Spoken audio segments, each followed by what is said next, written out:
அல்லேலூயா. இருக்கிற வாழ்க்கையில சந்தோஷம் அடையணும். அதனால தான் சொல்றேன், ஒவ்வொரு நாளும் கணவர் கையை பிடிச்சிட்டு ஒவ்வொருத்தர் மனைவி கையை பிடிச்சு சொல்ற வார்த்தை என்னவா இருக்கணும்? இயேசுவே, நீ தந்த நல்ல வாழ்க்கை துணைக்காய் ஸ்தோத்திரம் சொல்லணும். பழைய வாழ்க்கை வராது. சிறுவன் ஜனங்கள் பழைய வாழ்க்கை நினைச்சாங்க. நான் கும்படிக்காய் சாப்பிட்டோம், இதெல்லாம் சாப்பிட்டோம் அப்படி நினைக்க ஆரம்பிச்சாங்க. ஏன்னா 11 அதிகாரத்தில் வாசிக்கும் பொழுது அவங்க சொன்ன காரியம் என்ன? நாங்கள் இதை நினைத்து அழுகிறோம், எங்கள் உள்ள வாடி போகிறது. இந்த மன்னாவை தவிர எங்களுக்கு வேற ஒன்றும் இல்லையே, இந்த கர்த்தருடைய வார்த்தை தவிர எங்களுக்கு வேற ஒன்றும் இல்லையே. மோசே இருக்கிறாரு, கர்த்தருடைய பெட்டி இருக்குது, கர்த்தருடைய வசனம் இருக்குது, இதை தவிர எங்களுக்கு வேற ஒன்றும் இல்லையே. அங்க எங்களுக்கு எல்லாம் இருந்துச்சு, அடிமைத்தனம் இருந்துச்சு, பாவம் இருந்துச்சு, ஆனா வறுமை இருந்துச்சு. வறுமை இருந்தா கூட பரவாயில்ல, எங்களுக்கு பாவம் வேணும்னு நினைச்சாங்க. அதனாலதான் பழைய வாழ்க்கையை நினைச்சாங்க. ஆண்டவர் சொன்னாரு மோசையை பார்த்து, இந்த ஜனங்கள் எல்லாம் அழிச்சிட்டு வேற ஜனத்தை எனக்கு நீ ஏற்படுத்த போறேன்.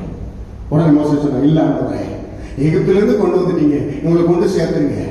ஓகேப்பான்னு சொல்லி கொண்டு போறாரு. திரும்பவும் அழுகை, திரும்பவும் முறுமுறுப்பு, திரும்பவும் அழுகை. மோசேக்கு விரோதமாய், கர்த்தருக்கு விரோதமாய் முறுமுறுப்பு வந்துகிட்டே இருக்குது. எல்லாம் ஒரு காரியத்தை புரிஞ்சுக்கீங்க. பெண்களுக்கு ஒரு ரகசியத்தை சொல்லித்தரேன். எந்த ஒரு ஆணுக்கும் முறுமுறுக்கிறது பிடிக்காது. அல்லேலூயா, அல்லேலூயா. எந்த ஒரு ஆணுக்கும் முறுமுறுக்கிறது பிடிக்காது. நம்ம ஆண்டவருக்கு மனவாட்டியாகி நாம முறுமுறுக்கிறது பிடிக்காது. அல்லேலூயா. புலம்புறது ஆண்டவருக்கு பிடிக்கவே பிடிக்காது. விசுவாசமா சொல்லணும், என் ஆண்டவர் என்னை நடத்துவா. அவரை விடுவித்தாலும் விடுவிக்காமல் போனாலும் நான் அவரையே பற்றி கொள்வேன். எனக்கு இது தந்தாலும் தராட்டாலும் நான் அவரையே ஆராதிப்பேன். எஸ்தர் ராஜாத்தி ஆண்டவர்கிட்ட கேட்கும்போது விசுவாசத்தோடு தான் இருந்தார். எஸ்தர் ராஜாத்தி என்ன கேட்டிருப்பா? எஸ்தர் ராஜாத்தி புத்தகத்தை படிச்சு பார்த்தீங்கன்னா அவளுக்கு வந்து சோகம், பயங்கரமான கஷ்டமான சூழ்நிலை. தேசத்துல இருக்க அழகான பெண்கள் எல்லாம் கூட்டி கொண்டு வந்தாங்க.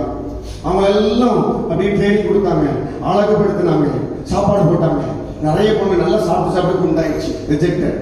ஆனா அந்த பொண்ணு கொடுத்தது மட்டும்தான் சாப்பிட்டுச்சு. அநேகர் அதிகமான மேக்கப் போட்டு எல்லாம் வந்து போச்சு, அது ஒரு கூட்டம். ஆனா இந்த அநேகர் அழகா தெரிஞ்சதெல்லாம் ராஜா அரண்மனைக்குள்ள சாயங்காலத்துல போய் காலையில தான் வரும். அப்படின்னு என்ன அர்த்தம் தெரியுமா? ராஜாவோட வாழ்ந்து வெளியே வரணும். ராஜா சந்தோஷமா தான் மட்டும் தான் ராணியா வைப்பாரு, ஏற்படுத்துவாரு. இல்லைன்னா அபிமான ஸ்திரீகளை காவல் காக்கிற இடத்துக்கு போயிடணும். வாழ்நாள் போது வேற யாரும் திருமணமும் பண்ண முடியாது. ராஜா ஒரு முறை தொட்டாருன்னா அதுக்கப்புறம் அந்த பெண்ணை வேற யாரும் திருமணமே பண்ண முடியாது. இந்த பெண்ணு கேட்ட பாண்டவரை வாழ்க்கையை நீ நடத்துங்க. ஜபத்தோடு இருந்த ஒரு பெண், ஆண்டவரை கண்கள் தயை கிடைத்தது, ராஜாவின் கண்கள் தயை கிடைத்தது. வேதத்தில் இருக்குது, தனக்கு நியமித்த காரியமே அல்லாமல் எஸ்தர் வேறொன்றும் கேட்கவில்லை. அல்லேலூயா. ஆண்டவராகிய